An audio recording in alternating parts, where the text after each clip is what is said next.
بسم الله الرحمن الرحيم وكان عاقبتهما أنهما في النار خالدين فيها وذلك جزاء الظالمين يا أيها الذين آمنوا اتقوا الله ولتنظر نفس ما قدمت لغد واتقوا الله إن الله خبير بما تعملون ولا تكونوا كالذين نسوا الله فأنساهم أنفسهم أولئك هم الفاسقون لا يستوي أصحاب النار وأصحاب الجنة أصحاب الجنة هم الفائزون لو أنزلنا هذا القرآن على جبل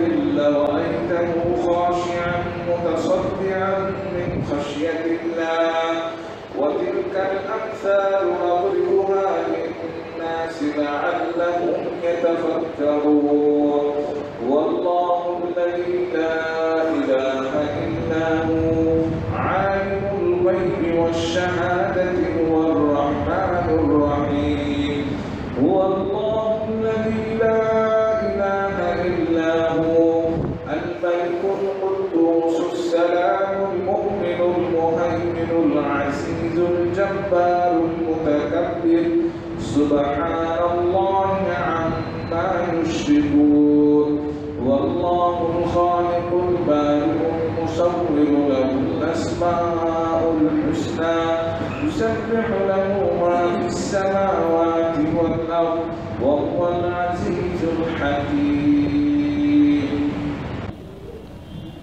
আপনাদের মাঝে এখন বক্তব্য রাখবেন জনাব মতিউর রহমান মাদানী সাহেব। আসসালামু আলাইকুম ওয়া রাহমাতুল্লাহি ওয়া বারাকাতুহু ইন্নাল হামদালিল্লাহ নাহমাদুহু ওয়া নাস্তাঈনুহু ওয়া নাস্তাগফিরুহু ওয়া নাউযু বিল্লাহি মিন শুরুরি আনফুসিনা ওয়া মিন সাইয়্যাতি আ'মালিনা মান ইয়াহদিহিল্লাহু ফালা মুদিল্লা লাহু ওয়া মান ইউদ্লিল ফালা হাদিয়া লাহু ওয়া আশহাদু আল্লা ইলাহা ইল্লাল্লাহু ওয়াহদাহু লা শারীকা লাহু ওয়া আশহাদু আন্না মুহাম্মাদান আবদুহু ওয়া রাসূলুহু সাল্লাল্লাহু তাআলা আলাইহি ওয়া আলা আলিহি ওয়া সাহবিহি ওয়া সাল্লামা তাসলিমান কাসীরা আম্মা বা'দ फ़क़द क़ाल इमामुल बुख़ारी रहमहुल्लाहु ताला बाबु तज़वीज़िल मौसिरी अल्लज़ी माहुल क़ुरआन वल इस्लाम फ़ीहि सहल इब्न साद अन नबी सल्लल्लाहु अलैहि वसल्लम क़ाल हद्दसना मुहम्मद इब्न मुसन्ना क़ाल हद्दसना यहया क़ाल हद्दसना इस्माईल हद्दसनी क़ैस अन इब्न मसूद रज़ियल्लाहु अन्हु क़ाल कुन्ना नग़ज़ू मअ नबी सल्लल्लाहु अलैहि वसल्लम लैसा लना निसा फ़क़ुलना या रसूलल्लाह अला नस्तख़्सी ফানাহানা আন যালিক। সম্মানিত ভাতৃমণ্ডলী, আল্লাহ রাব্বুল আলামিনের প্রশংসা এবং প্রিয় নবী সাল্লাল্লাহু আলাইহি সাল্লামের উপর সালাত ও সালামের পর জুমাবার 13 শাওয়াল 1446 হিজরি মোতাবেক 11 এপ্রিল 2025 আমাদের ধারাবাহিক আলোচনা সহিহুল বুখারীর বিবাহ পর্ব নম্বর 3। এর আগে দুটো পর্ব হয়েছে গত দিনগুলিতে। আজকে পর্ব নম্বর 3 আমাদের বিষয়বস্তু ইমাম বুখারী রাহিমাহুল্লাহর কিতাবের বিবাহ শাদী সম্পর্কে। ইমাম বুখারী রাহিমাহুল্লাহর এই বিয়ে পর্বের অধ্যায় নম্বর 6 বলছেন, তাতে বিষয়বস্তু বাবু তাজওয়িজিল মৌসির। এই অধ্যায় হচ্ছে অভাবী দরিদ্রের বিয়ে শাদী দেওয়া, কোনো অভাবী ব্যক্তির বিয়ে করা এবং তার সাথে বিয়ে দেওয়া। তাজাওয়াজা মানে বিয়ে করা আর তাজওয়িজ মানে বিয়ে দেওয়া। তো অভাবী মৌসির, যার আর্থিক সংকট রয়েছে, ঔসর থেকে, ঔসর মানে কঠিন, ইন্নামাল ঔসরে ইউসরা, ঔসর থেকে, আর ইউসর মানে সহজ। তাজওয়িজুল মৌসির, যার হাত টানাটানি, অর্থাৎ অভাবী দরিদ্র গরিব দুস্থ ব্যক্তি, যার কিছু নেই, একেবারে অভাবী, তার কি বিয়ে দেওয়া যাবে? মানে তাকে মেয়ে দেওয়া যাবে, তাকে বোন দেওয়া যাবে, অথবা মুসলিম সমাজের কোনো মেয়ের বিয়ে দেওয়া কি দায়িত্বশীলদের জন্য জায়েজ হবে? যদি আল্লাযী মাহুল কোরআন, তার কাছে কোরআনের জ্ঞান থাকে, সে কোরআনের আলেম অথবা কোরআনের হাফেজ, আংশিক অথবা পুরোপুরি কোরআনের কারি, কোরআন সম্পর্কে অভিজ্ঞ। আর সবচেয়ে বেশি শ্রেষ্ঠ এই ব্যক্তি যে ব্যক্তি কোরআনের অর্থ সহ বুঝে। শুধু কোরআনের হাফেজ হওয়া বড় ফজিলতের কাজ না, এটা আমাদের বেদাতি সমাজের আলেমরা ভুল শিক্ষা দিয়েছে। কারণ যেই ব্যক্তি শুধু স্যাম্পল হাফেজ হলো, অথচ অনারব, তার মাতৃভাষাও না, কিছুই বুঝে না, ও কোরআন থেকে কিভাবে আলোকিত হবে? আপনাদেরকে যদি উদাহরণ দেওয়া হয়, আপনারা কোম্পানিতে কাজ করেন আর নোটিশ বোর্ডে মাঝে মাঝে নোটিশ লাগে ছুটির, হ্যাঁ তাই না? নোটিশ লাগলো যে এই ছুটি, এটা হচ্ছে তোমার কিসের জাতীয় দিবস, ন্যাশনাল দিবসের ছুটি, তো এটা হচ্ছে ফাউন্ডেশন দিবসের ছুটি, তো এটা হচ্ছে তোমার ঈদের ছুটি, এতদিন এই অমুক বোনাস, এই সেই, এদের কি করা হয়েছে, এখান থেকে বহিষ্কৃত করা হয়েছে ইত্যাদি, মুক্তমুখ। আর আরবি ভাষায় লেখা আছে, আরবি ভাষায় নোটিশ লেখা হয়েছে। তো সেটা পড়ে নেওয়া যথেষ্ট কি? হ্যাঁ, যদি আপনি পড়তে পড়তে ব্রেন ভালো, যদি নোটিশটা গোটায় মুখস্থ করে নেন কিন্তু অর্থ না বুঝেন, যথেষ্ট? কি বুঝলেন? বুঝতে পারলেন কিছু? গোটা নোটিশটাই মুখস্থ করেন, 3-4 লাইন যা লেখা আছে সব মুখস্থ করে দিয়েছেন, কিছু বুঝবেন? লাভ হবে কিছু? কিছু লাভ হবে না। কি কোম্পানি এখানে নোটিশ দিয়েছে না দিয়েছে? তো আল্লাহ রাব্বুল আসমানি সিলেবাস নোটিশ যে এগুলি করলে জান্নাত পাবে আর এগুলি করলে জাহান্নাম পাবে। হারাম কাজ করলে, হারামে জড়িয়ে গেলে এগুলি হারাম, নিষিদ্ধ, সুতরাং জাহান্নাম। এটাই না কোরআনের বিষয়বস্তু? হ্যাঁ, জান্নাতের রাস্তা আর জাহান্নামের রাস্তা। তো শুধু শুধু হাফেজ হয়ে গেলে তার আকাশ ছোঁয়া ফজিলত এসব শুনে আছেন, জালজয়ীফ হাদিসের উপর নির্ভর করে আর তার ব্যাখ্যা ভুল করে, হ্যাঁ, যে ব্যক্তি কোরআন পাঠ করলো মানে অর্থ বুঝে করলো, এটা হচ্ছে আসল। দুনিয়াতে কোনো কিতাব বিনা বুঝাতে পড়া হয়? দুনিয়ার সমস্ত কিতাব একদিকে রাখেন, কোরআন একদিকে। দুনিয়ার এমন কোনো বই পুস্তক আছে, যে কোনো ভাষায় হোক না কেন, বিনা বুঝায় পড়া হয়? আছে? একমাত্র কোরআন। এবং শুধু 2-4 জন পড়ে না, 2-4 হাজার পড়েন না, অধিকাংশ মুসলিমরাই বিনা বুঝায় কোরআন পড়ে, এমনকি আরবরাও। এটা তো কোরআনের সাথে বড় অবিচার। সারা জীবনটা আপনি এভাবে কাটিয়ে দেবেন, কোরআন বোঝার চেষ্টা করবেন। ঠিক আছে, প্রাথমিক অবস্থায় কেউ মায়ের পেট থেকে শিখিয়ে হয়ে আসে না। আমি একসময় কোরআন বুঝতাম না, কিন্তু কোরআন পড়েছি। কিন্তু কথা হচ্ছে যে হ্যাঁ, সময় যত গড়িয়ে গেছে শেখার চেষ্টা করেছি, শিখেছি। আপনাকে ওইভাবে শিখতে হবে, শিখার ময়দানে থাকতে হবে, কোরআন বুঝতে চেষ্টা করে যেতে হবে। তাই আল্লাহর কাছে জবাব দিতে পারেন, আমি শেখার আজীবন চেষ্টা করেছিলাম, যতটা পেরেছি করেছি। আল্লাহ আমার বাবা শিখায়নি, বড় হয়ে শিখেছি, ঠিক কিনা? তো এই জন্য কোরআনের যার কাছে জ্ঞান আছে তাহলে তার ফজিলত আছে। ইমাম বুখারী রাহিমাহুল্লাহ এটাই বলতে চাইছেন যে ওর কাছে টাকা পয়সা নেই, হ্যাঁ, সংসার চালাবার মতো কিছুই নেই, পয়সা নেই, গরিব দুঃখী, কিন্তু তার কোরআনের জ্ঞান আছে।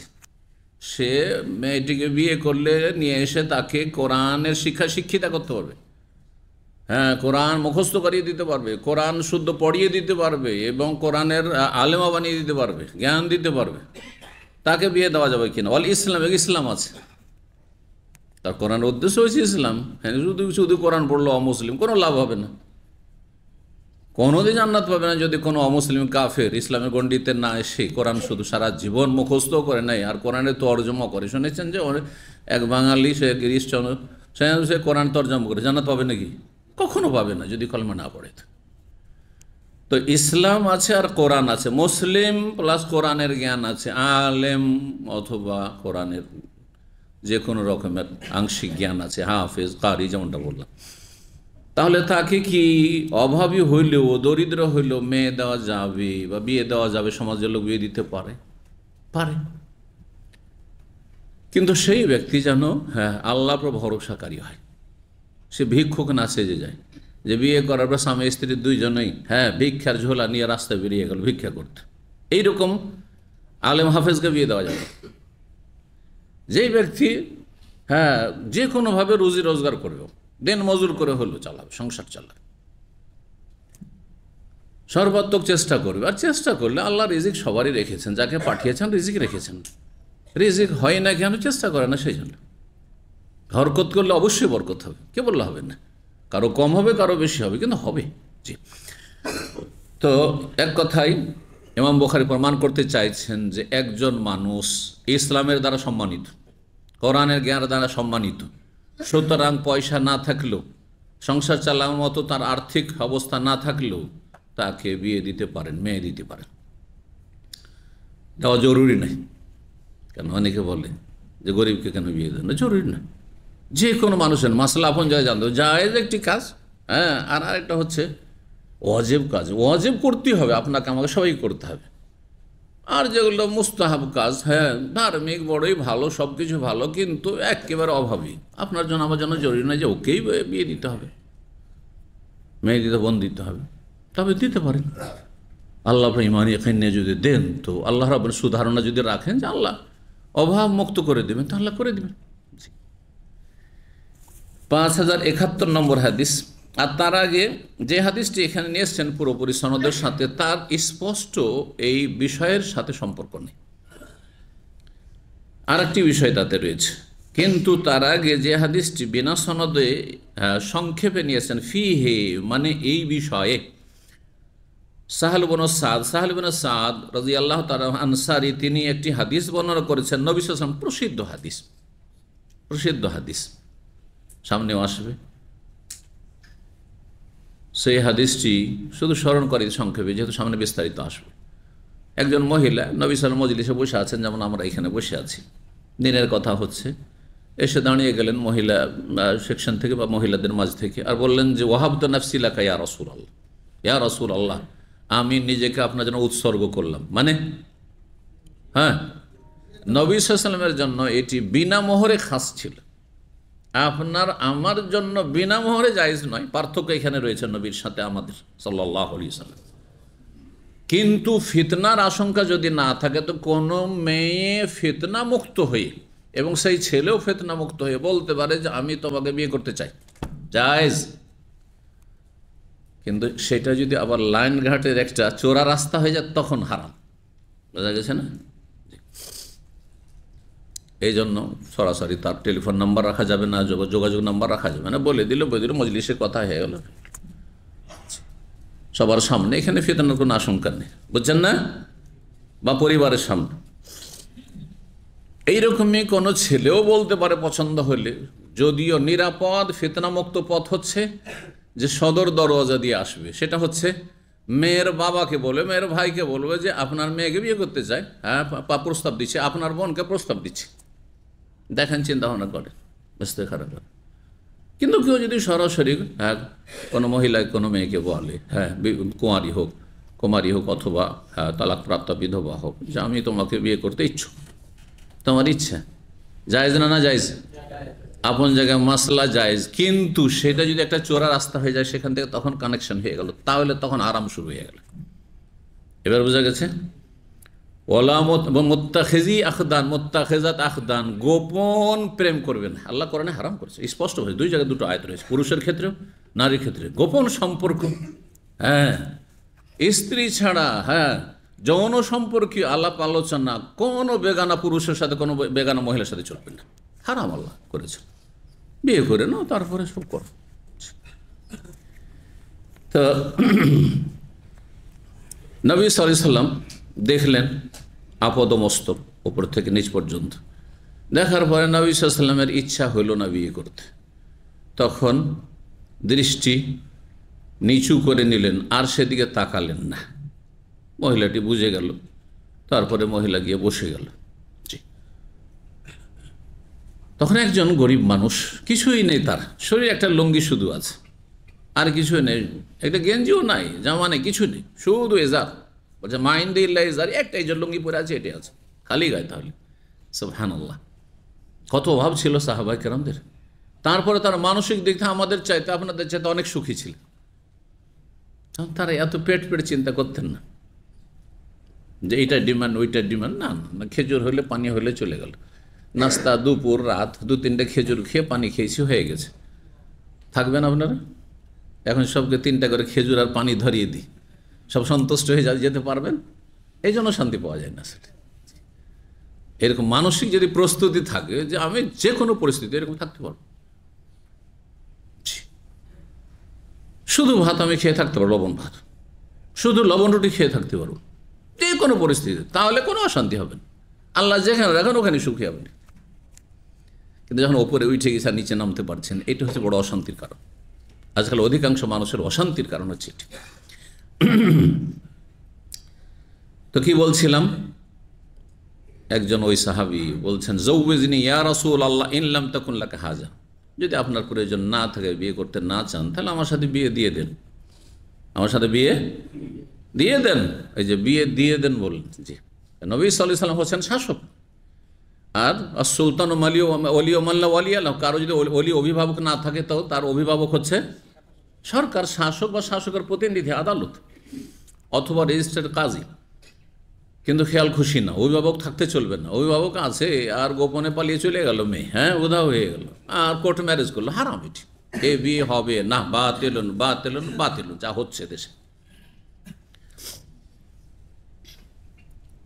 তো তারপরে নবী সাল্লাল্লাহু আলাইহি ওয়াসাল্লাম বলে, মোহর নিয়ে আসো কিছু, মাইন্দে ইল্লা ইজারি, ওই যে ও লুঙ্গি ছাড়া কিছু নেই। তখন নবী সাল্লাল্লাহু আলাইহি ওয়াসাল্লাম লুঙ্গি দিয়ে দিলে তুমি কি থাকবে, ব্যবস্থর? লুঙ্গিটা দিয়ে দেওয়ার পরে লুঙ্গি থাকবে, যাও বাড়ি যাও, কিছু খুঁজো। বলছে বাড়িতে কিছু নেই ইয়া রাসূলুল্লাহ, ইলতামিস ওয়ালাউ খাতাম মিন হাদিদ, একটা লোহার আংটি হলে খুঁজে নিয়ে এসো। বাড়ি গিয়ে তন্ন তন্ন করে খুঁজলো, লোহার আংটি, স্বর্ণ না চাঁদিও না, কিছুই না, হ্যাঁ, তাও খুঁজে পেল না। তাহলে কত অভাব ছিল চিন্তা করেন, কিছুই ছিল না বাড়িতে। ফিরে আসলাম যে কিছুই নেই ইয়া রাসূলুল্লাহ।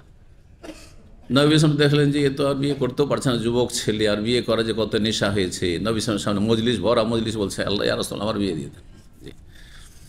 তখন কি বলছে, হালমা কাশাই মিনাল কোরআন, কিছু কোরআন মুখস্থ আছে? বলছে হ্যাঁ, সূরা তো কাজা কাজা, অমুক অমুক অমুক অমুক সূরা, এতটি সূরা মুখস্থ আছে। নবী সাল্লাল্লাহু আলাইহি ওয়াসাল্লাম বললেন যে ফাকাদ যাওয়াজতুকাহা মা'আকা মিনাল কোরআন, তোমার সাথে যে কোরআন মুখস্থ আছে, কোরআন আছে, কোরআনে জ্ঞান আছে, ওইটির বিনিময়ে দিয়ে দিলাম বিয়ে। ফাআল্লিমহা, যাও তাকে শিখিয়ে দাও। তাহলে বোঝা গেল যে মোহরের জন্য সম্পদ হইতে হবে, টাকা হইতে হবে, জমি জায়গা হইতে হবে আবশ্যক না, কোনো উপকারও হইতে পারে। কোন উপকার যদি করিয়ে দেন সেটাই কি হইতে পারে, মোহর হইতে পারে। এটি মাসলা এই হাদিস থেকে স্পষ্ট হয়। এটা উমরা করিয়ে দিলেন, একটা পয়সা ধরে না, শুধু একটা উমরা করিয়ে দিলেন, হইতে পারে এটা মোহর হইতে পারে।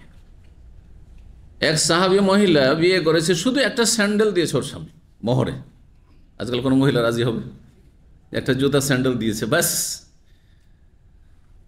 তো তাকে জিজ্ঞাসা করা হলো যে তুমি একটা স্যান্ডেলে রাজি হয়ে গেল? হ্যাঁ রাজি, অসুবিধা, রাজি হইলেই হলো। মেয়ের অভিভাবক মিলে, অভিভাবক যদি থাকে, যদি রাজি হয় যে আমি একটা স্যান্ডেলে বিয়ে করবো, অসুবিধা, আমাকে কোরআন শিখিয়ে দিবে শুধু, অসুবিধা নেই, জায়েজ আছে। উপকার করতে হবে, দুনিয়া কিছু শিখিয়ে দেবে, আমাকে একটু কম্পিউটার শিখিয়ে দিবে, জায়েজ আছে।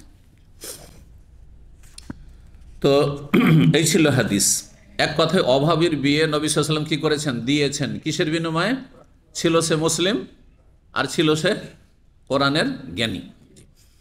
ওই হচ্ছে সালিম বিন সাদের হাদিস।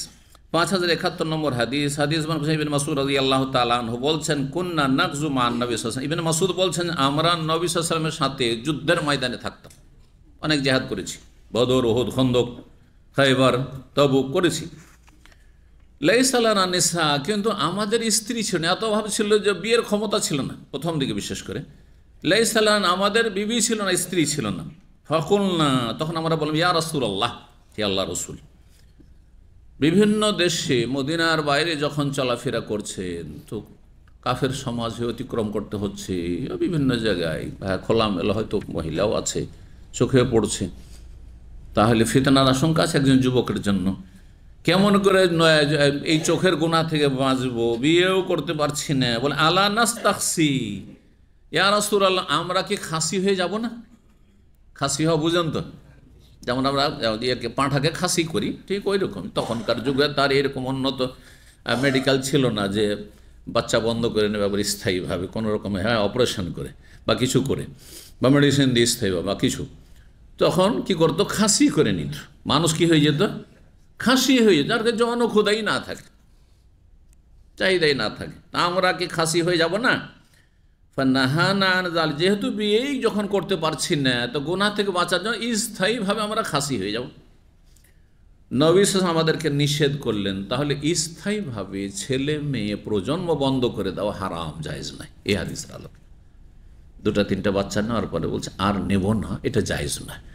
একমাত্র যদি মহিলার প্রাণ নাশের ঝুঁকি থাকে গর্ভধারণ করলে, এবং বিশ্বস্ত মুসলিম আল্লাহ ভীরু মুসলিম, শুধু নাম কাস্তা মুসলিম না, আল্লাহ ভীরু দুইজন, হ্যাঁ, ডাক্তার বলে যে এই মেয়ে যদি গর্ভধারণ করে এই মহিলা তাহলে মারা যাবে, তাহলে এর যেহেতু প্রাণ নিশ্চিত প্রাণ, একে রক্ষা করার জন্য যেটা সম্ভাব্য প্রাণ, মানে পেটে বাচ্চা যেটা ধরবে সেটা হইতেও পারে নাও হইতে পারে, সুতরাং গর্ভধারণ স্থায়ী বন্ধ করা যায়।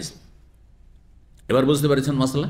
জি, এত সহজ নয় যে আর বেশি বাচ্চা যেহেতু নিব না, অথচ সব কিছুই ঠিক আছে মোটামুটি, আর অসুখ বিসুখ তো হয়, পেটে বাচ্চা আসলে তো অসুস্থ হয়, আর কষ্ট তো হয়, আর খাবার দাবার রুচি থাকে না, ইত্যাদি এসব তো হবেই।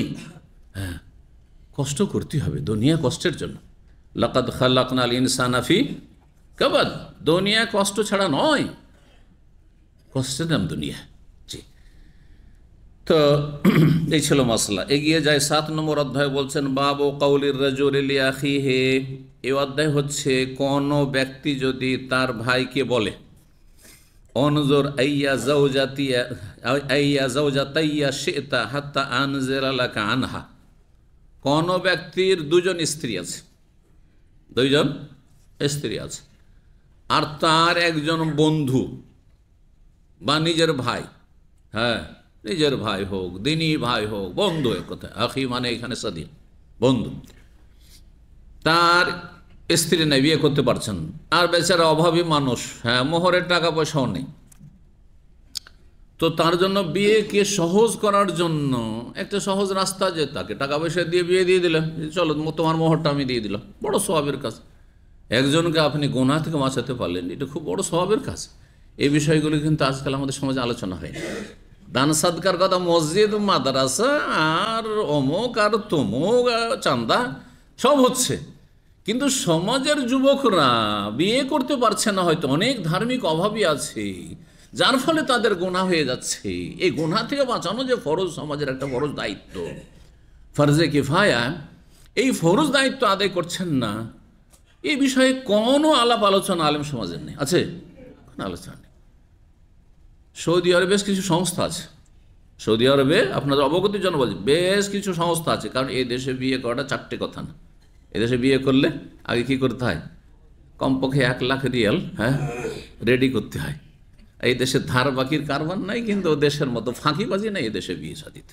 আমাদের সব ফাঁকিবাজি, হ্যাঁ, বাকি মোহর মানে কি, মানে ফাঁকি। আমি সবসময় বলে আসি, অনেক আগেতে বলে আসি, বাকি মোহর মানে ফাঁকিবাজি, কিচ্ছু না। এক সময় 1 টাকা নগদ হতো, তারপরে 5 টাকা নগদ দেখলাম, আর এগুলো চোখে দেখা, 1 টাকা নগদ সব বাকি, 5 টাকা নগদ, তারপরে হইল 10 টাকা নগদ, তারপরে হল 51 টাকা নগদ, এরকম করে কিন্তু এরপরে, হ্যাঁ, তারপরে 101 টাকা নগদ, এখন 501 টাকা নগদ, তারপরে 1001 টাকা নগদ, আর বাকি সব কি ফাঁকি সব বাকি ফাঁকি। আমি এর আগেও বলেছি, সবসময় বলছি, সাধারণ মানুষকে বলছি, আলেমদেরকে বলছি, যে আপনারা যে বাকির সব বিয়ে শাদী করাচ্ছেন, একটি হাদিস দেখান যে নবী সাল্লাল্লাহু আলাইহি ওয়াসাল্লামের কোনো একজন সাহাবী, পুরুষ বা মহিলা, বাকি মোহরে বিয়ে করেছে, দেখান দেখি।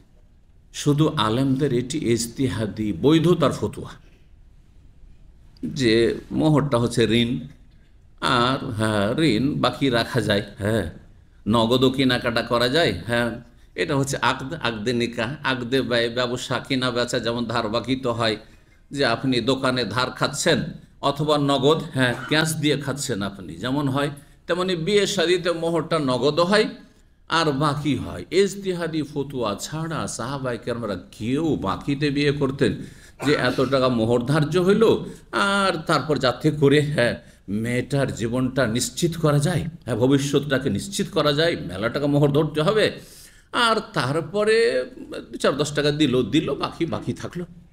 হ্যাঁ কোনোদিন ঝগড়া হলে দেখা যাবে, ঝগড়া না হলে তার নেবেই না, ঠিক না, দ্বন্দ্ব না হলে ওইটা শেষখানে মরার আগে মাফ।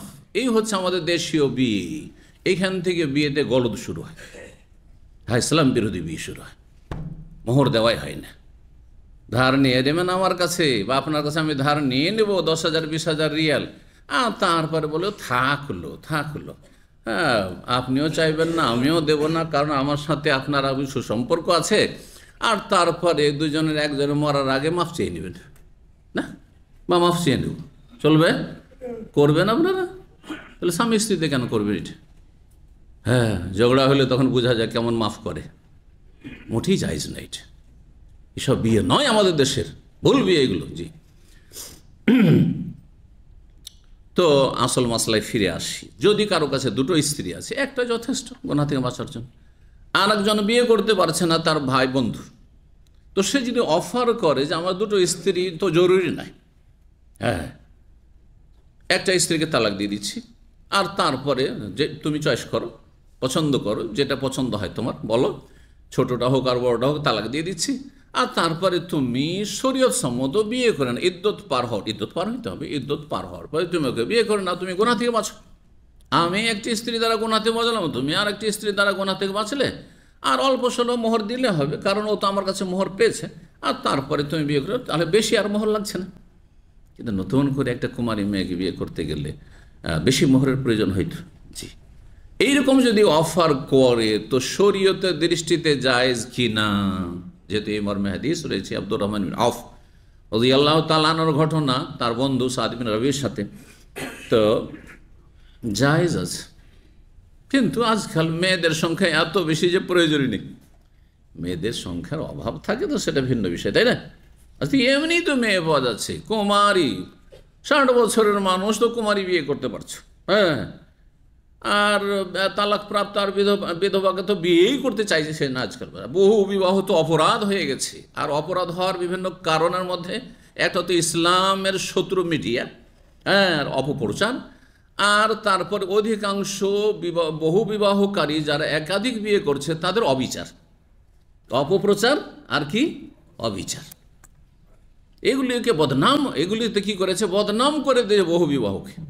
অথচ বহু বিবাহ 2টা 3টা 4টা বিয়ের মাধ্যমে কত মহিলার যে বিভিন্ন সমস্যার সমাধান রয়েছে, আর কত যে উপকারিতা রয়েছে, সুদূর প্রসারিত উপকারিতা রয়েছে, কিন্তু শর্ত সাপেক্ষ। এই শর্তগুলি গত 2টো পর্বে বর্ণনা করেছি, হ্যাঁ, আবার শোনাই, কারণ হয়তো আজকে যে জুমাতে যে সংখ্যা আছে সেটা অন্য দিনে সোমবার মঙ্গলবারের দর্শে হয়তো থাকছেন না।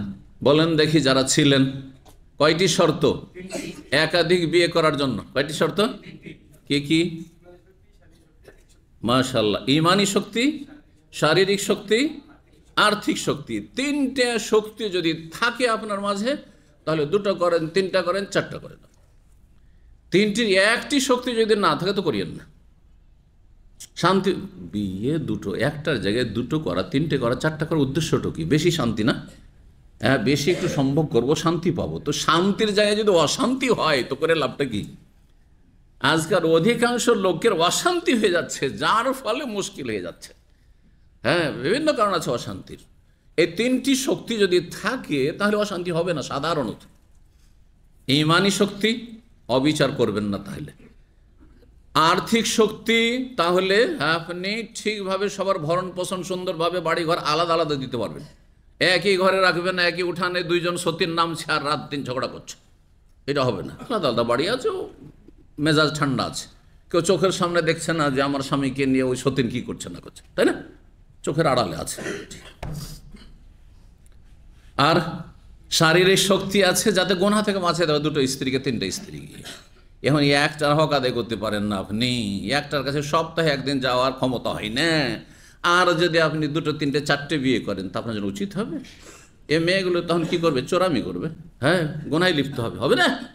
আপনার ছত্র ছায়ায় দায়ুস আপনি, আর ওরা পরকীয়ায় লিপ্ত হবে।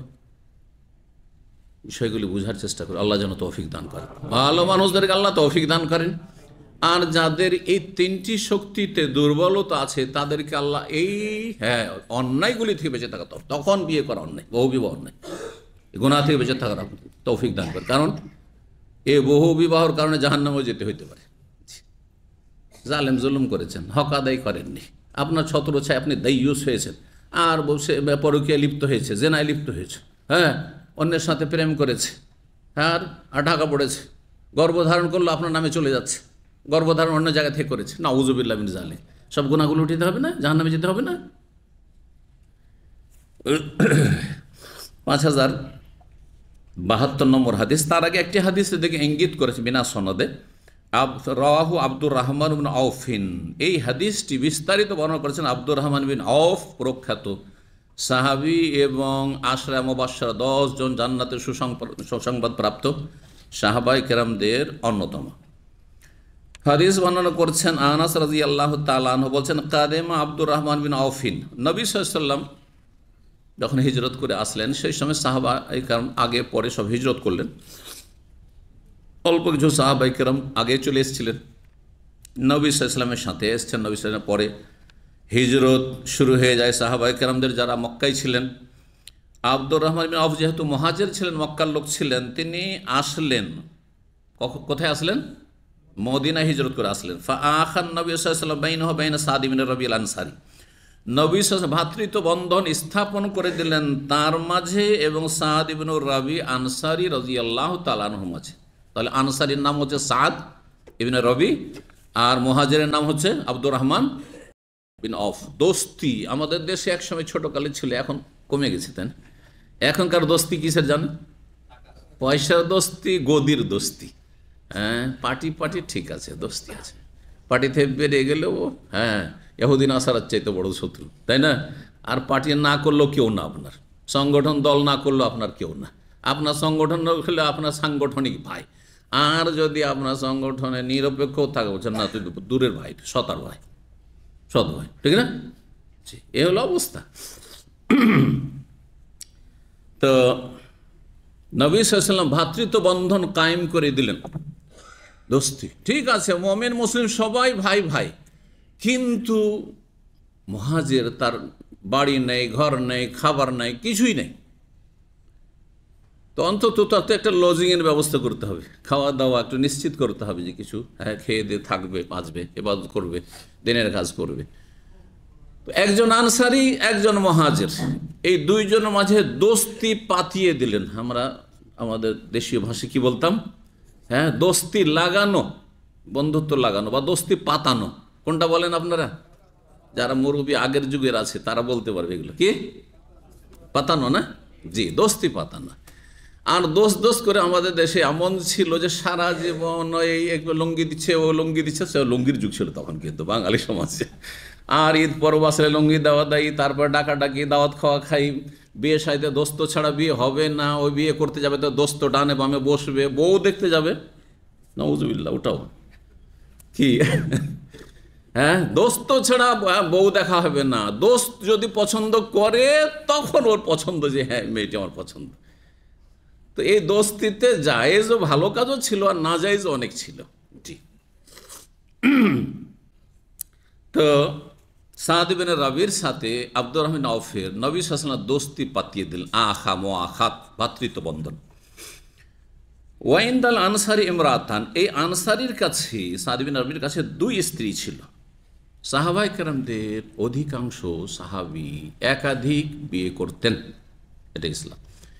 এবং সাহাবায়ে কেরামদের যুগে শুধু নয়, সালাফে সালেহিনের যুগে দীর্ঘ যুগ যুগ ধরে মুসলিমরা বিধবা তালাক প্রাপ্তাদেরকে বিয়ে করত।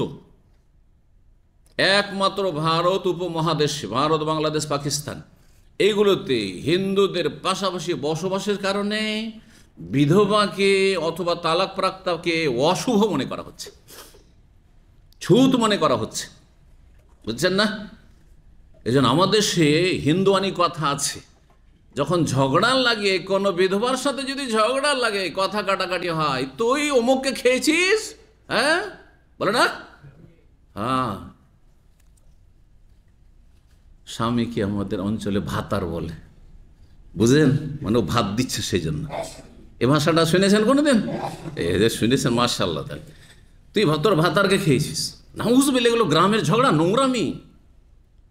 তাহলে কি ধারণা তাহলে একটা বিধবা সম্পর্কে? এক তো বিধবা, সে মানসিক, পারিবারিক, আর্থিক সংকটে কষ্ট আছে, কত কষ্ট তার মনোকষ্ট যে আমি স্বামী হারিয়েছি।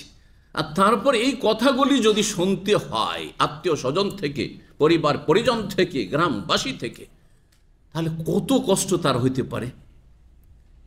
এদের সমাধান হচ্ছে ভালো একটা মানুষের সাথে বিয়ে দিয়ে দেওয়া, যাতে করে মান ইজ্জত নিয়ে আর আর্থিক দুশ্চিন্তা থেকে মুক্ত থেকে জীবনযাপন করতে পারে।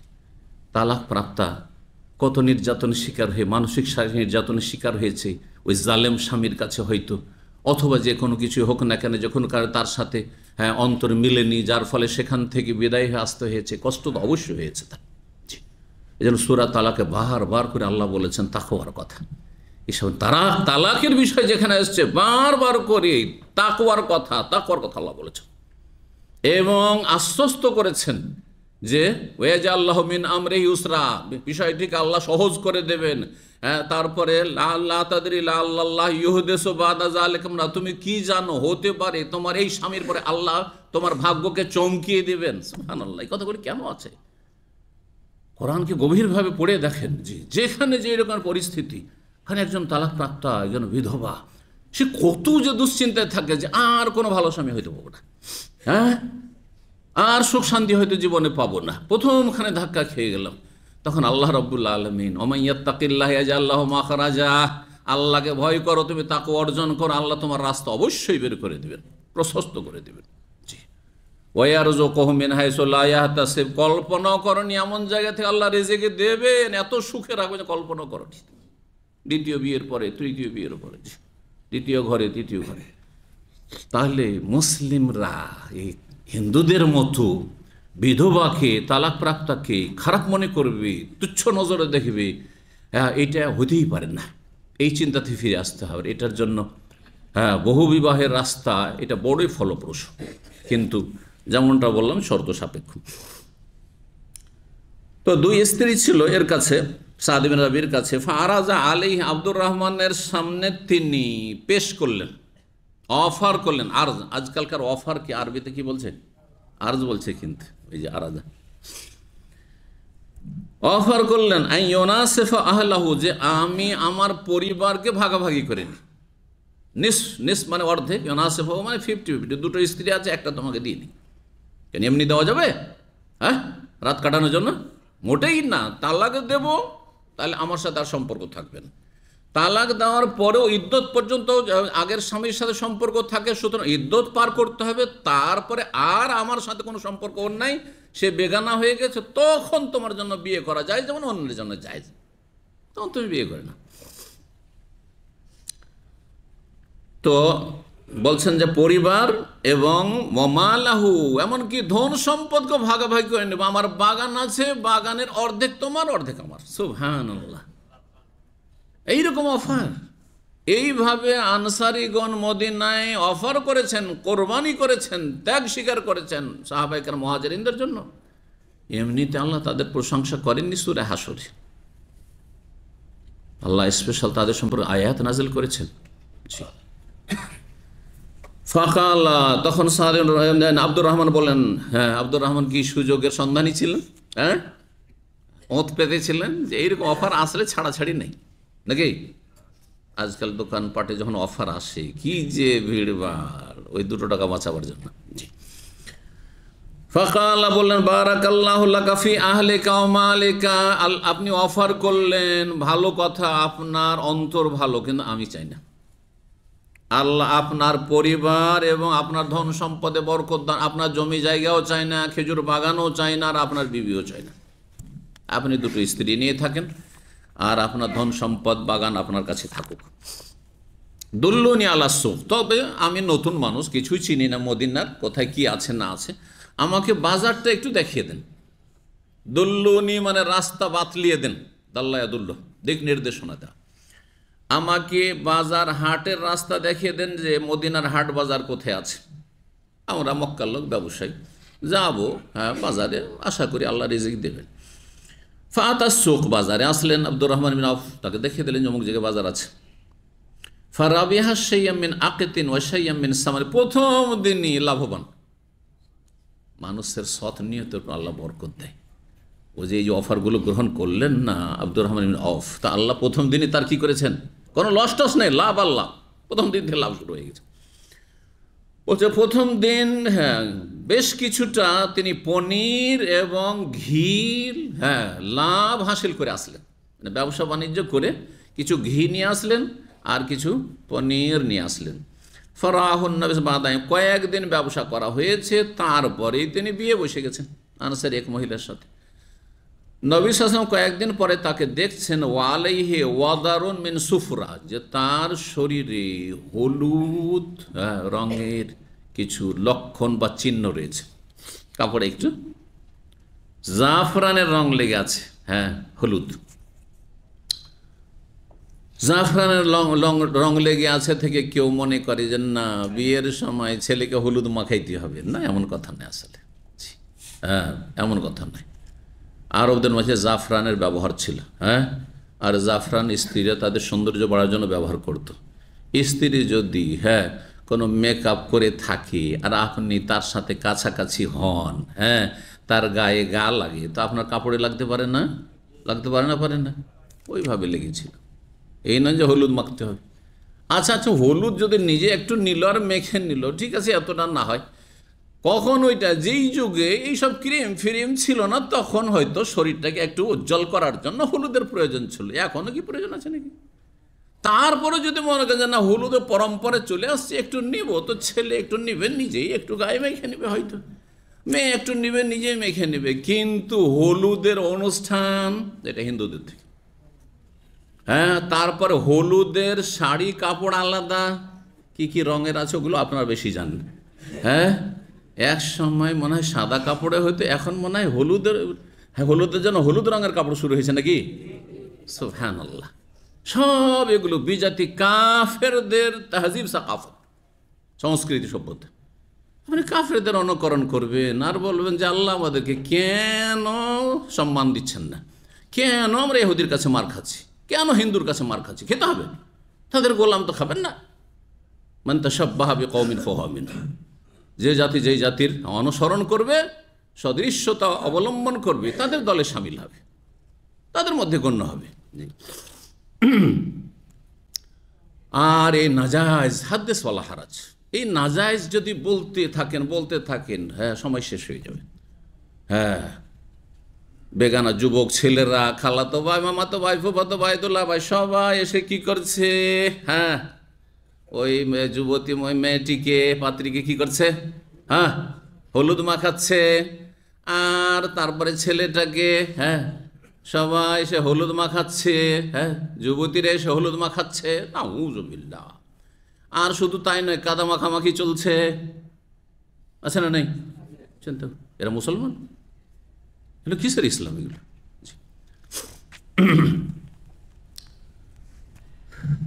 আল্লাহুল মুস্তাআন। কালা মাহিয়াম, নবী সাল্লাল্লাহু আলাইহি ওয়াসাল্লাম যখন দেখলেন, বুঝলেন যে এ জাফরানের রং একটু কাপড় টাপড়ে লেগে আছে, তার মানে এ কোনো মহিলার কাছাকাছি হয়েছে। তো বললো মাহিয়াম মানে মা শানুকা, কি ব্যাপার স্যাপার? মা শানুকা মানে কি ব্যাপার, কি খবর? ইয়া আব্দুর রহমান, হে আব্দুর রহমান। ফাকালা, তখন তিনি বললেন, তাজাওয়াজতু আনসারিয়াতান, একটি আনসারি মহিলাকে বিয়ে করেছি। কালা ফামা সুক্তা, কি তুমি তাকে মোহরে দিয়েছ? তাহলে বোঝা গেল যে মোহরটা খুব জরুরি জিনিস, মোহর ফরজ, সেটা নগদ দেওয়াটাই সুন্নাত। এমনি মোহর ফরজ, নগদ দেওয়া সুন্নাত, নির্ধারিত করাও সুন্নাত। কেউ যদি নির্ধারিত নাও করে তো মোহরে মাসাল দিতে হবে, মোহরে মিসল দিতে হবে, মাহরে মিসল দিতে হবে।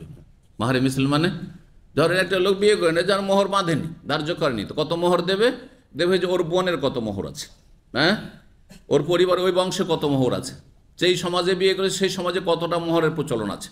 সৌদি আরব হলে সৌদি আরবের মতো, আদেশে হলে দেশের মতো, ইউরোপে আমেরিকাতে হলে ওখানকার মতো। এই নয় যে সব দেশে একই রকম মোহর থাকবে, জি, মোহরে মিসল। কিন্তু যদি মোহর ধার্য করে দেন তো অসুবিধা নেই। সৌদি আরব আপনি 10 রিয়াল মোহর ধার্য করতে পারেন, অসুবিধা নেই। বাংলাদেশে 5 লাখ টাকা ধার্য করতে পারেন, সম্মতি হইল ওর দুই পক্ষের, জবরদস্তি নাই, পোষাচ্ছে না। অনেক মূর্খ লোকেরা বলে যে 5 লাখ টাকা জবরদস্তি কাবিন বেঁধে দিয়েছে, তা আমি করব কি? তা আপনাকে কে বলেছে ওকেই বিয়ে করতে হবে? ওর সাথে মিলল না, আপনি অন্য জায়গায় সওদা করবেন। বোঝা গেছে না? একটা দোকানে ঢুকলাম, কাপড় কিনবো, দাম বেশি চাইছে, বা মোবাইল কিনবো, দাম বেশি লাগছে, আমি চলে যাব, গিয়ে অন্য দোকানে দেখবো। এটা বোঝা গেছে কি না?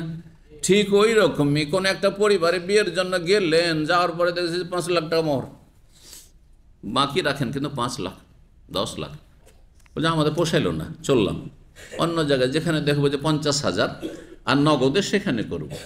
জি, তলাশ করেন, পাবেন, অবশ্যই পাবেন। জি, কিন্তু এটা বাহানা নয়, চলবে না যে আমি রাজি ছিলাম না কিন্তু তারা লিখে দিয়েছে। তো আপনাকে কে বলেছে বিয়ে করতে? ওখানে আপনার জন্য বিয়ে করাই ঠিক হয়নি।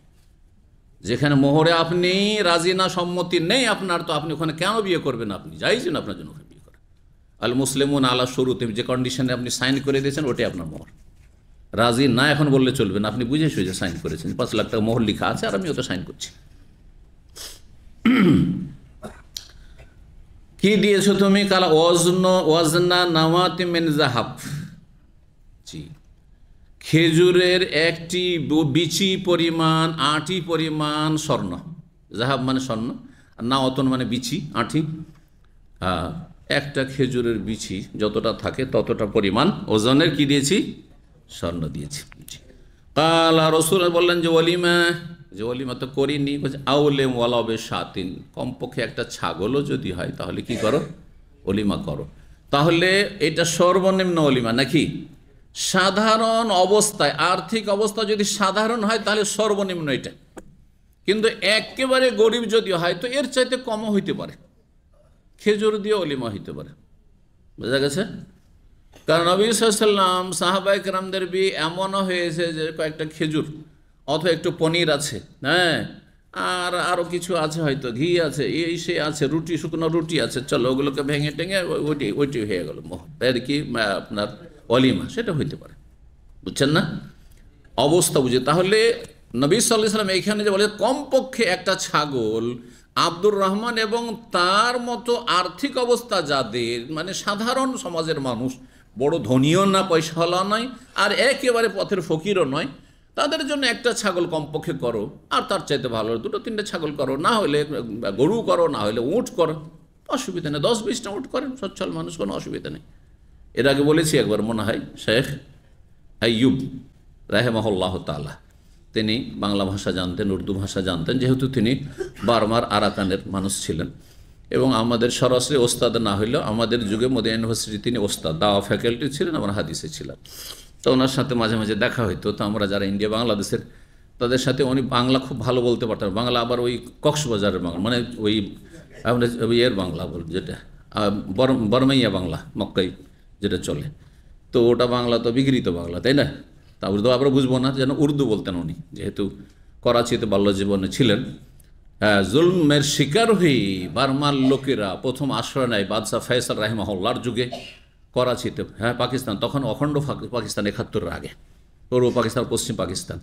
আর তারপরে সেখান থেকে তারা উর্দু টুর্দু বাল্য জীবনে শিখে, আর সেখান থেকে তখন আরব দেশে চলে আসে, মক্কা মদিনায় বসবাস শুরু করে শেখ আইয়ুব রাহিমাহুল্লাহর বাবা, আর তারপরে আল্লাহ তাদেরকে নাগরিকত্ব দেন, মাশাআল্লাহ।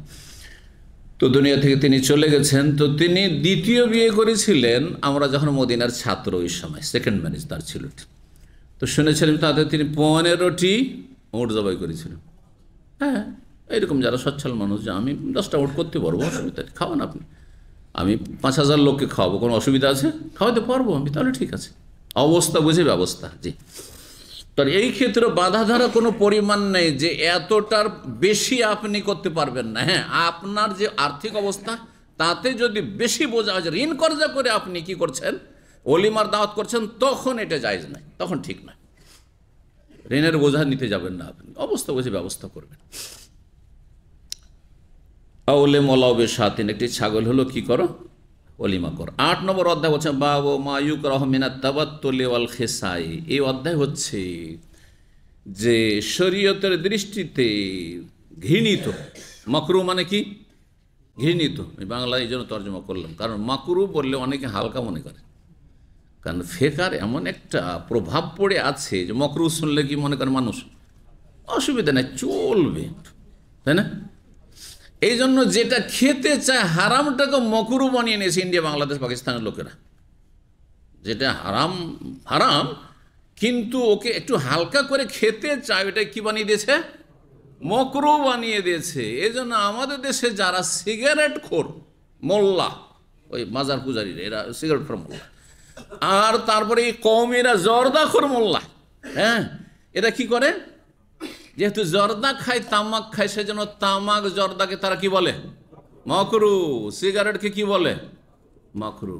আমাদের মালদহ ডিস্ট্রিক্ট, ওখানে একজন পীর ছিল, আফজা ইলাম আকাদ্দামা, যদি মরে গিয়ে থাকে খবর টবর নাই, কারণ অনেকদিন দেশে ওইভাবে যোগাযোগ নাই সব বেদাতিদের সাথে।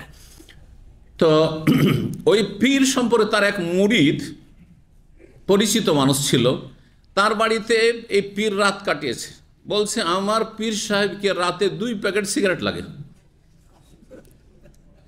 আমার পীর সাহেবকে, আমার পীর সাহেব আরে এত নোংরা খবিস জিনিস খেয়ে কি করে পীর হইল, যেখানে তার কাছে ধারে কাছে ফেরেশতা আসবে না, এত গন্ধ। আমি বসবো না তো ফেরেশতা কি করে বসবে?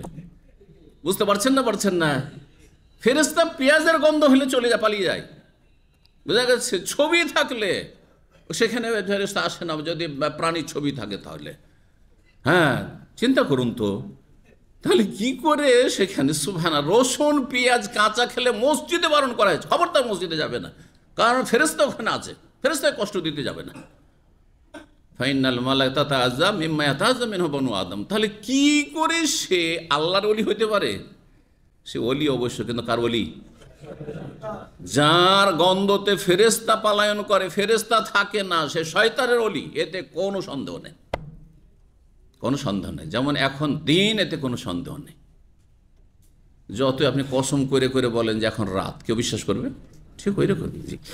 তো আমাদের ভারত উপমহাদেশের যারা বিড়িখোর, সিগারেটখোর, অথবা জর্দাখোর, তামাকখোর, এ গুলখোর, খৈনিখোর, গুটকাখোর, কথা বুঝতে পারছেন না?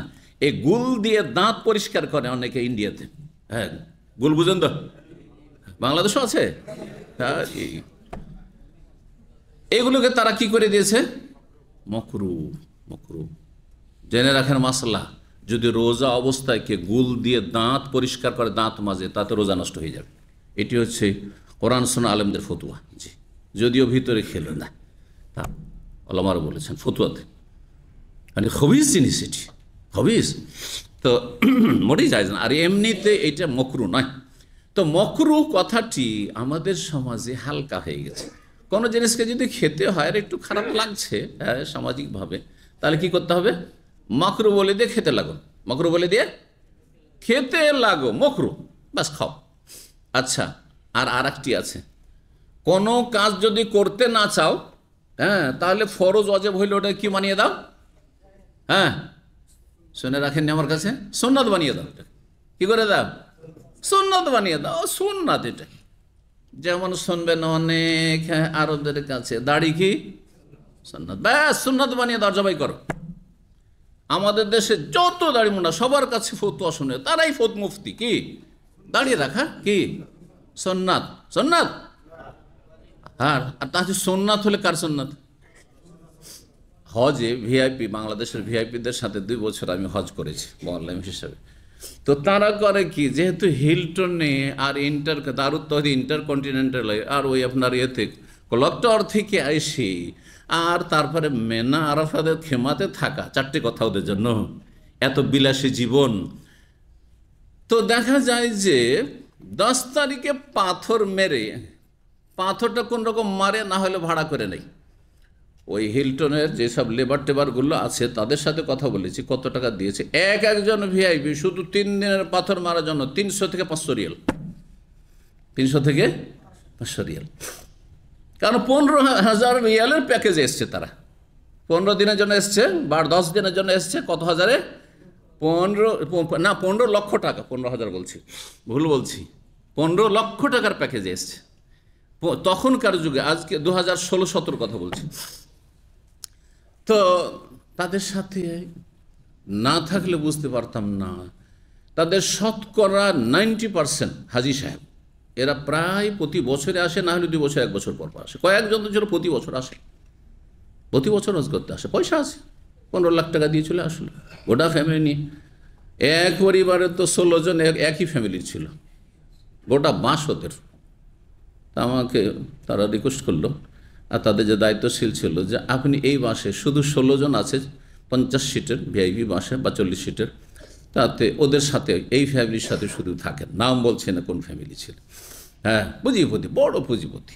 তো যাই হোক, এদের অধিকাংশের অবস্থা কীরকম, 10 তারিখে যে এলো ওই মুজদালিফা থেকে আসার পরে সকালে যে পাথর মারলো, যদি নিজে মারে তো খুব ভালো, না হলে তো ভাড়াইটা তো আছেই। আর তারপরে যে মক্কা গেল, আর ফিরে আসে না, আর ফিরে আসে না। তাদেরকে যখন বললাম যে এখানে রাত্রি যাপন করা আপনার ওয়াজিব বাকি থাকছে, পাথর মারা ওয়াজিব 11-12 তারিখ বাকি থাকছে, তখন তারা হানফি ফতুয়া নিয়ে এসছে। হানফি ফতুয়া কি? যে এই মিনাতে 11-12 তারিখে রাত্রি যাপন করা, 10 তারিখের পর রাতগুলি হ্যাঁ সুন্নাত, এই কথা। তো একজন বা দুজন মাঝে মধ্যে এরকম বলতো যে শেখ আমরা তো শুনেছি যে এখানে রাত কাটানো সুন্নাত। তো আমি দেখলাম যে যদি বলি যে না এটা হানাফি মজহাব, হ্যাঁ তো বলে আমরা তো হানাফি, হ্যাঁ আমরা ওই অন্য ফতোয়া মানি না, তো হানাফি, ঠিক কিনা? তাহলে আমাকে দাওয়াতি কাজে হেকমা লাগবে।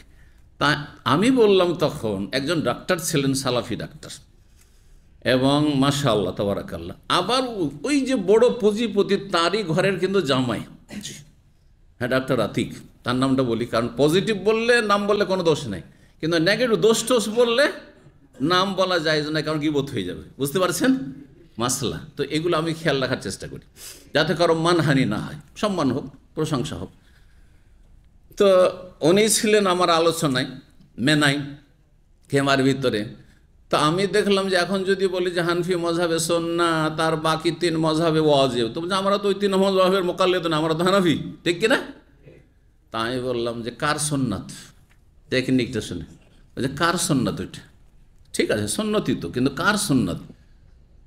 তখন তো দিমাগে কি হয়েছে, দিমাগ ঘুরে গেছে একেবারে, চক্কর। উত্তর দেন যে কার সুন্নাত? বলছে নবীর সুন্নাত। আমি নবীর সুন্নাত করার জন্য না ছাড়ার জন্য? উত্তর দেন। নবীর সুন্নাত পালন করার জন্য না ছাড়ার জন্য? বলছে পালন করার জন্য। তাই পালন করেন, তাহলে কি করেন? পালন করেন। তাহলে আরে সুন্নাতে রাসূলুল্লাহ আপনি ছাড়বেন, আপনার কাছে কোনো মূল্য নাই। ওয়াজিবকে সুন্নাত বানিয়ে দিয়ে ছাড়ো, গিয়ে ঘুমাও হিলটনে আর ক্লক টাওয়ারে, বুঝতে পারছেন না, 5 স্টারে না।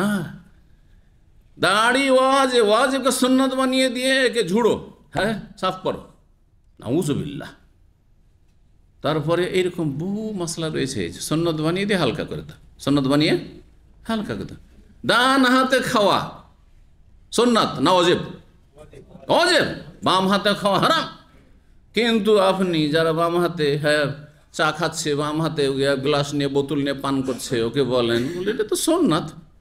হ্যাঁ মানে আপনি হারামকে হালাল করার জন্য কি করলেন, আপনি ডান হাতে খাওয়াটাকে সুন্নাত বলে, ওয়াজিবকে সুন্নাত বলে। এইরকম বহু উদাহরণ রয়েছে। জি,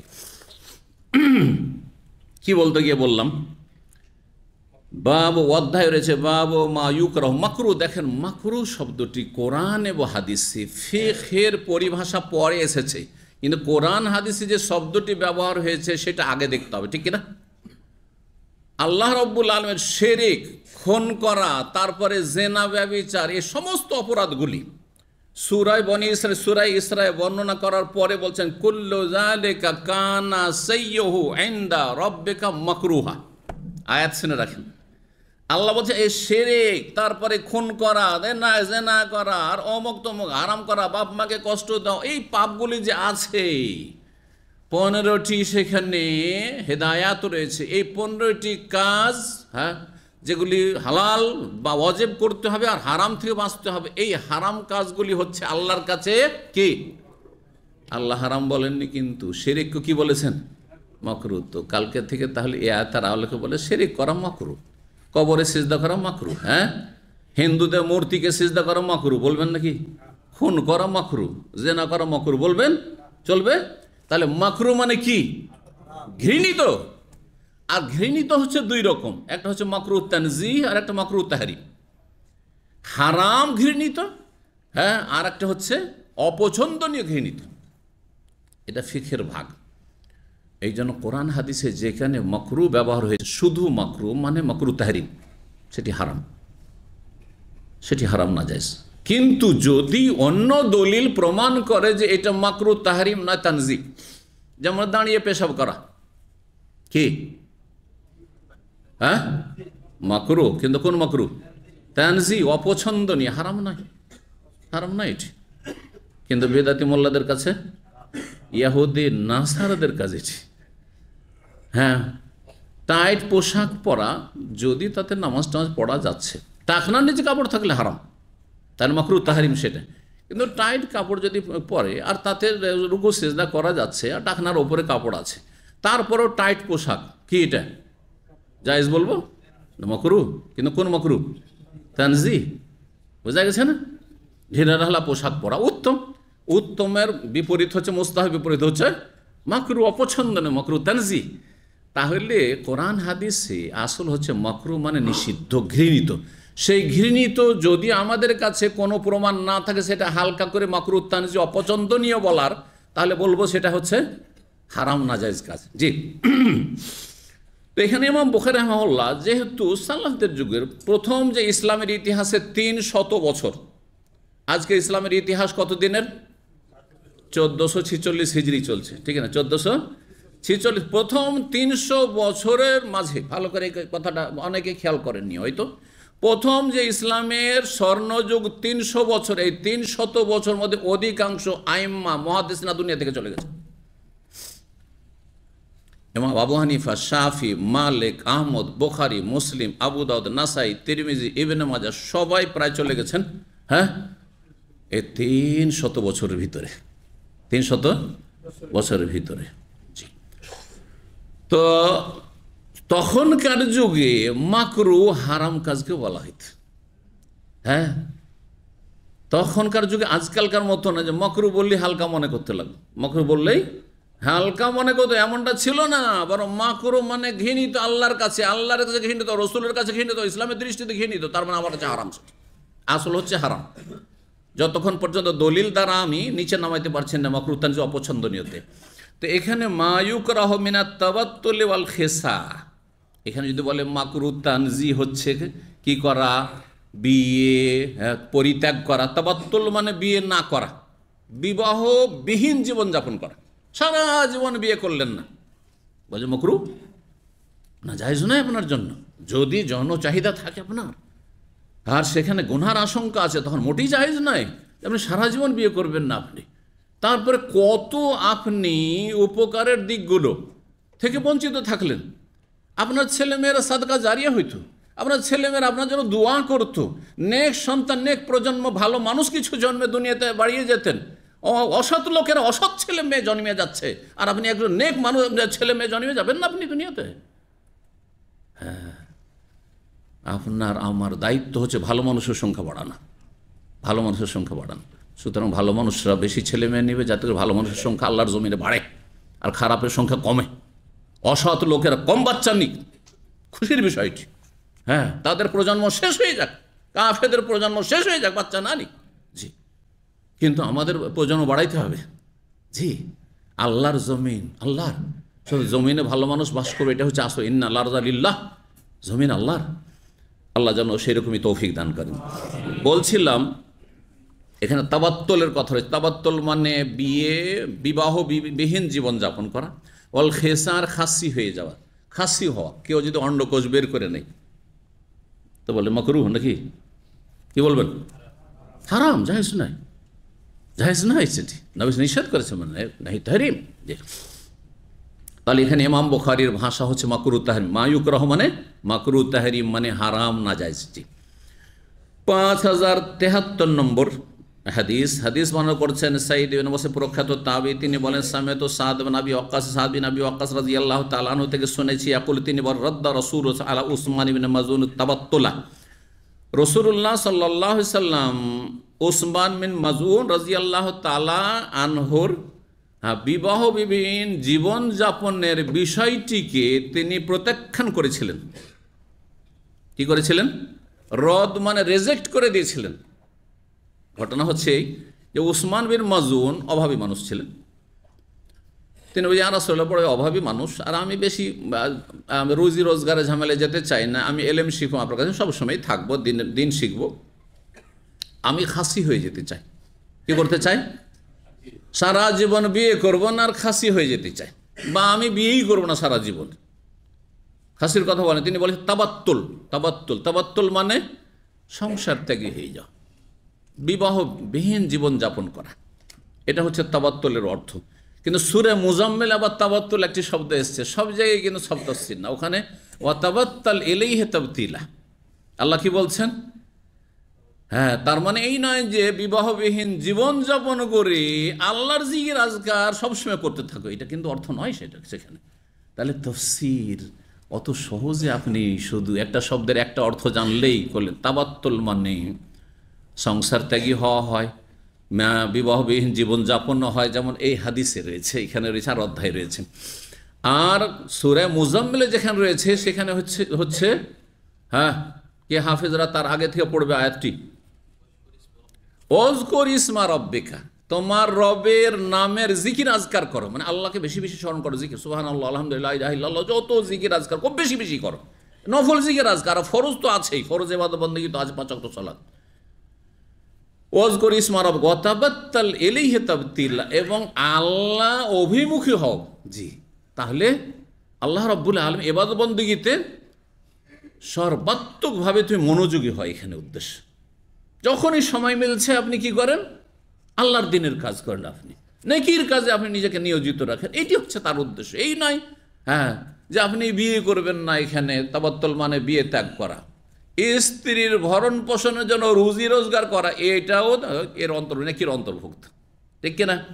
এই স্ত্রীর সাথে দিনে 2 ঘন্টা 3 ঘন্টা গল্প করা, কথা বলা, সকালবেলা একটু কথা বললেন, খাওয়ার সময় একটু কথা বললেন, রাত্রে ঘুমাবার আগে একটু কথা বললেন, এটাও আল্লাহ সন্তুষ্টির কাজ, এটা আল্লাহ সন্তুষ্টির কাজ, এটা হচ্ছে ফরজ হক আদায় করা।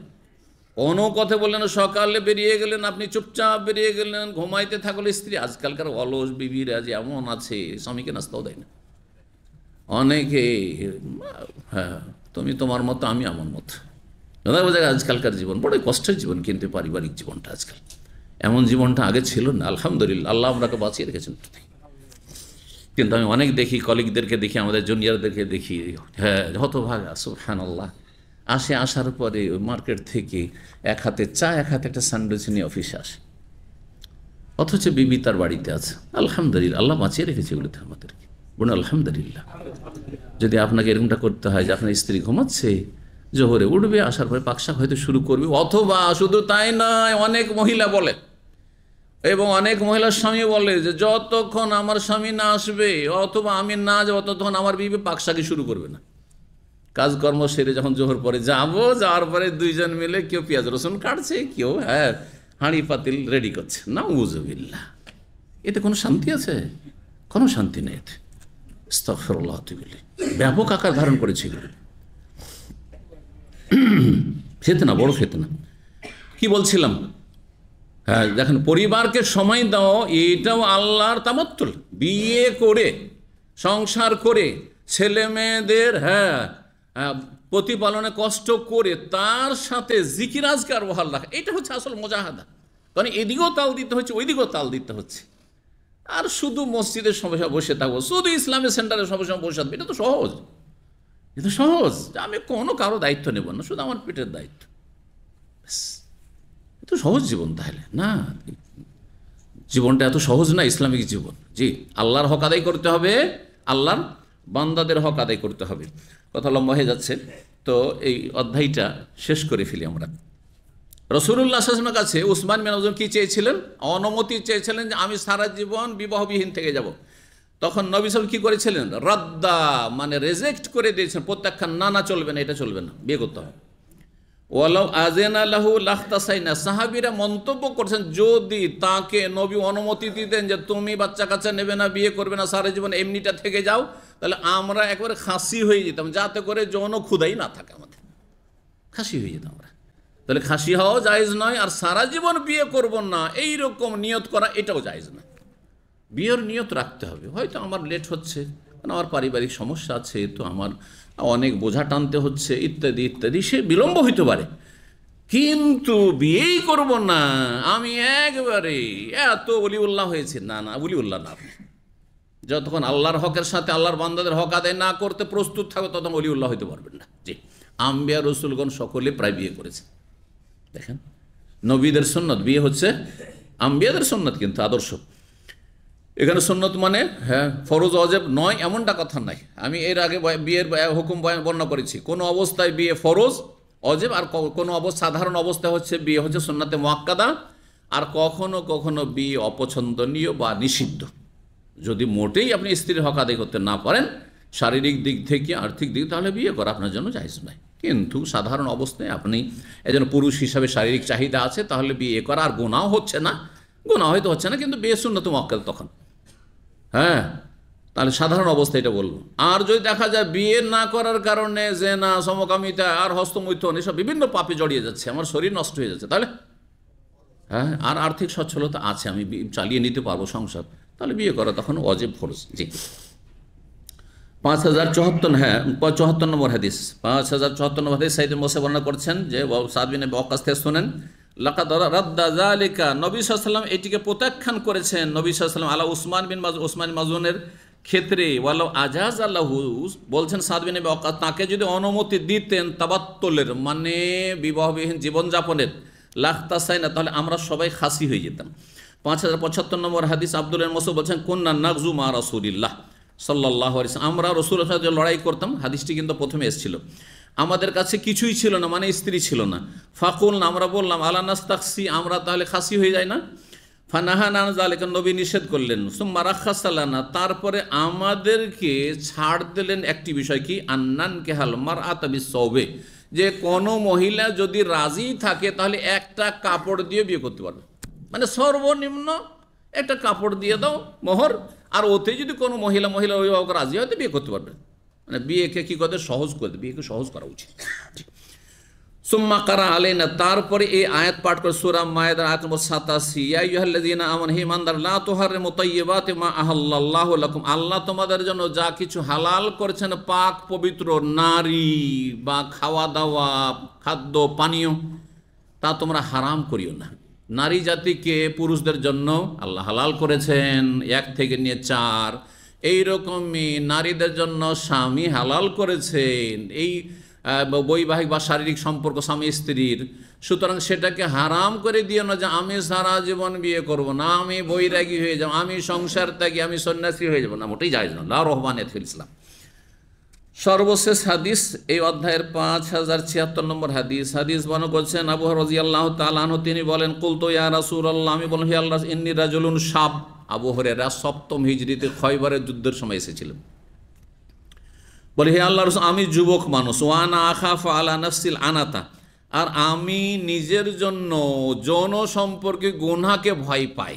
এই যৌবনকালে গুনাহ থেকে বাঁচাটা কষ্টকর, আমার খুব ভয় লাগছে যে গুনাহতে কখনো লিপ্ত না হয়ে যায়। ওয়ালা আজিদু মা আতাযাওয়াজু বিহিন নিসা, আর আমার কাছে এমন কোনো পয়সাও নেই, সম্পদও নেই যে আমি কোনো মহিলাকে বিয়ে করতে পারবো, কিছুই নেই। হ্যাঁ, আসহাবে সুফফাদের অন্তর্ভুক্ত ছিল আবু হুরায়রা রাদিয়াল্লাহু, কিছুই ছিল না, বাড়ি নেই, ঘর নেই, টাকা নেই, পয়সা নেই, কিছু নেই, আর ব্যবসা বাণিজ্যের তেমন অভিজ্ঞতাও নেই। ফাসাকাতা আননি, নবী সাল্লাল্লাহু আলাইহি ওয়াসাল্লাম চুপ থেকে গেলেন।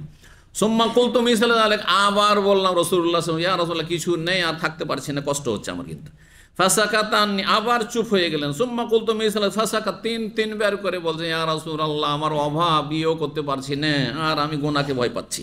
গুনাহকে ভয় পাচ্ছি মানে এই নয় যে জিনা ভয় পাচ্ছি, তাহলে হস্তমৈথুন করা গুনাহ, বুঝছেন না? এই নাই যে বিভ্রান্ত হবেন না কিছু লোকের ফতোয়ায় যে গুনাহ থেকে বাঁচার জন্য কেউ যদি হস্তমৈথুন করে জায়েজ না, জায়েজ আল্লাহ বলেননি। ফামান ইবতাগা ওয়ারাআ যালিকা ফাউলাইকুল আদুন, সূরা মুমিনুনের আয়াত পড়ে দেখেন, আল্লাহ শুধু স্বামী স্ত্রীর সম্পর্ক বৈধ করেছেন, আর এর ভিন্ন কোনো রাস্তা যদি তলাশ করে, সেটা ব্যভিচারের রাস্তা হোক, সেটা বেশ্যাখানার রাস্তা হোক, সমকামিতার রাস্তা হোক, আর সেটা হস্তমৈথুনের রাস্তা হোক, হ্যাঁ ব্লু ফিল্ম দেখে যৌন চাহিদা পূরণের রাস্তা হোক, নাউযুবিল্লাহ, ফাউলাইকুমুল আদুন, এরা হচ্ছে সীমা লঙ্ঘনকারী। সীমা লঙ্ঘন জায়েজ নাকি? গুনাহ থেকে বাঁচার জন্য সীমা লঙ্ঘন করা, কেউ যদি বলে গুনাহ থেকে বাঁচার জন্য সীমা লঙ্ঘন করা যাবে, জায়েজ, কথাটি ঠিক? তাহলে কোনো একজন এরকম স্কলার ফতোয়া দিয়েছে, কেউ যদি জিনা থেকে অথবা সমকামিতার কাবিরা গুনাহ এগুলো থেকে বাঁচার জন্য হস্তমৈথুন করে তাহলে জায়েজ, কথাটি ভুল, ভালো করে শোনা, মোটেই জায়েজ না। সমাধান কি? বিয়ে করতে পারছে না, রোজা। নবী সাল্লাল্লাহু আলাইহি ওয়াসাল্লাম সমাধান দেননি? বিয়ে করতে পারছো না যতদিন, ততদিন কি করো? বেশি বেশি রোজা রাখো। একদিন পর একদিন রোজা রাখো, একদিন পরে দাউদ আলাইহিস সালাম রোজা রাখো। তো বলছেন যে আমি তো গুনাহকে ভয় করছি, তিনবার করে বললেন, কিন্তু সুম্মা কুলতু মিসলা, আবার বললাম 4 বারের বেলা। তার মানে তার উদ্দেশ্য ছিল তাহলে আমি খাসি হয়ে যাই। আবু হুরায়রাও বলেছিলেন তাহলে আমি কি হয়ে যাই, একবারে চিরতরে আমার যৌন চাহিদাকে শেষ করে দিই, খাসি হয়ে যায়। নবী সাল্লাল্লাহু আলাইহি ওয়াসাল্লাম বললেন, ইয়া আবা হুরায়রা, হে আবু হুরায়রা শোনো, জাফফাল কালাম বিমা আনতা লাক, তুমি যা কিছুর ভবিষ্যতে সম্মুখীন হবে তা কিছু তকদিরের কলমে লিখে কলমের কালি শুকিয়ে গেছে। এতটি কথা। জাফফা মানে শুকিয়ে যাওয়া, কালি শুকিয়ে যাওয়া। কালাম মানে কলম। হ্যাঁ, বেমা আন্তা লাক, লাকিন মানে সম্মুখীন, মানে আগামী দিনে যা কিছু তোমার হবে, যা হয়েছে হয়েছে তা তো জেনেই গিয়েছো, অতীতে যা হয়ে গেছে এখন পর্যন্ত, কিন্তু আগামী দিনগুলিতে যা কিছু হবে, তোমার ছেলে মেয়ে হবে কিনা, তোমার বিয়ে হবে কিনা, তুমি সুস্থ থাকবে কিনা, তুমি কতদিন বাঁচবে, হ্যাঁ জান্নাতে যাবে না জাহান্নামে যাবে, সব কিছু তকদিরে লিখে কলম কি হয়েছে, কলমের কালি শুকিয়ে গেছে, মানে নতুন করে আর কোনো রিভিউ হবে না, লেখা হবে না। জি, সুতরাং তারপরেও যদি ফাখতাসসি আলা যালিকা আউজার, এরপরে যদি তুমি খাসি হও অথবা না হও, এই বিষয়টি পরিত্যাগ করো, দুটোই সমান। বোঝা গেছে না? তার মানে তুমি যদি নাজায়েজ পন্থা অবলম্বন করে অবৈধ কাজ করে খাসি হয়, স্থায়ী বন্ধ করে নাও, এইটাও তোমার তকদিরে লেখা। কিন্তু যেহেতু শরীয়তে এটা জায়েজ নয়, জায়েজ নয়, তুমি এ কথা ভাবলে হবে না যে খাসি হয়ে গেলে আর দায়িত্ব থাকবে না, না না না না, আর এ হবে না সে হবে না, না। তো সুতরাং নাজায়েজ কাজ করা যাবে না। জি, আউজার অথবা ছেড়ে দাও। এখানে আজকের আলোচনা শেষ করছি। ওয়া জাযাকুমুল্লাহ খাইরান ওয়া সাল্লাল্লাহু ওয়া সাল্লাম নবিয়ানা মুহাম্মদ ওয়া আলা আলিহি ওয়া সাহবিহি আজমাইন। ইন্নাল মুসলিমিনা ওয়াল মুসলিমাতি ওয়াল মুমিনিনা ওয়াল মুমিনাতি ওয়াল কানিতিনা ওয়াল কানিতাত والقانتين والقانتات والصادقين والصادقات والصابرين والصابرات والخاشعين والخاشعات والخاشعات والمتصدقين والمتصدقات والصائمين والصائمات والحافظين فروجهم والحافظات والذاكرين الله